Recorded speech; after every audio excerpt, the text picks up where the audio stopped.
All right, guys, welcome to episode 2 of my M1 Finance Dividend Income Portfolio series.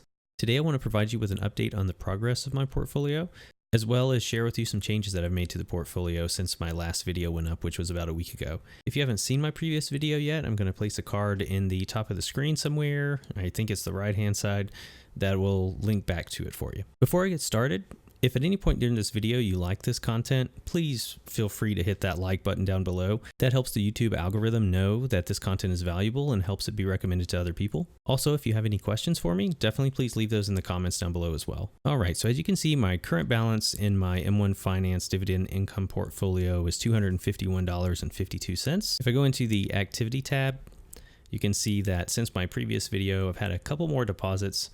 I had a deposit on December the 10th for $25, on the 13th for $25, and then I had an additional deposit here today of $100 on the 16th. So as you can see, no dividends paid out yet, but that is expected. I expect to start receiving my first dividend payments in January. So dropping back over to the portfolio view, I'd like to share with you some changes that I've made to some of the pies. So I've been reflecting a little bit on the way I've created my portfolio since my last video. And while I think I did well as far as diversifying across sectors, there were some of my sectors that I only had a single company in, which I knew going into it, but it didn't really dawn on me until I saw my first buys in the M1 account, how this would stack my risk into individual companies. So what I've done over the past week is I've decided on some additional holdings that I placed into my account. And over the next couple weeks, I actually plan on maybe picking out a few more and also including some other sectors like healthcare and finance. So the first change I made was actually in my consumer pie. Now I already had 5 holdings within the consumer pie to start out with, so I didn't really need to spread this pie out any further.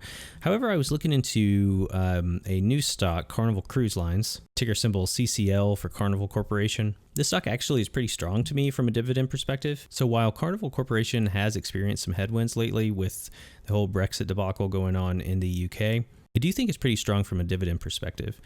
Current dividend yield is 4.22%, and the price to earnings ratio on this stock is currently only 10.7. Now, Carnival has consistently grown their dividends over the past 4 years, and their payout ratio is healthy at 46.82%. So yeah, I'm really looking forward to holding on to this for the next few years at least and seeing how it goes. I definitely think it's a good dividend play right now. And since the stock has faced trouble in recent months, I may have an opportunity for some capital appreciation there as well. But again, primary purpose for this stock is the dividend income from it. All right, so next up, I want to drop into my telecom pie. This one's pretty straightforward. Initially, I had Verizon Communications here at 100%, but again, I didn't really like being allocated so heavily into one individual stock, so I did choose to spread that out. I did add AT&T to the portfolio here. As you can see, I dropped the weight for Verizon down from 100% to 60% and added AT&T at a 40% weight. AT&T is one of those that's really popular among dividend investors. They've grown their dividend for 34 years and currently have a dividend yield of 5.32%. Their payout ratio is a little higher, it's 57.78%. So maybe something to keep an eye on going forward, but I don't think AT&T is at risk anytime soon of dropping their dividends. All right, going back into my portfolio, next change I made was in the technology pie. So initially, the only holdings that I had in this pie were Microsoft and Apple. After thinking about it and really reviewing those, I'm still very happy with leaving those in here because they do pay very consistent dividends, but their yield isn't as high as I would like. So I decided to add IBM to this pie as well. After adding IBM, I have Microsoft at 34% of the pie, Apple at 33%, and IBM at 33%. As far as numbers go, IBM's dividend yield is currently 4.83%. Their payout ratio is 50.66%, and they've grown their dividends for 19 years. I'm also pretty excited to see what IBM does after their recent acquisition of Red Hat. I work as an IT engineer by day, so I'm very familiar with Red Hat, and I think IBM can leverage it heavily to help them moving forward. This is all assuming, of course, they don't mismanage and kill it, which has happened in the past. All right, and for the last change to my portfolio, we're going to drop into the industrial pie. So initially in this pie, I had Caterpillar at 100%.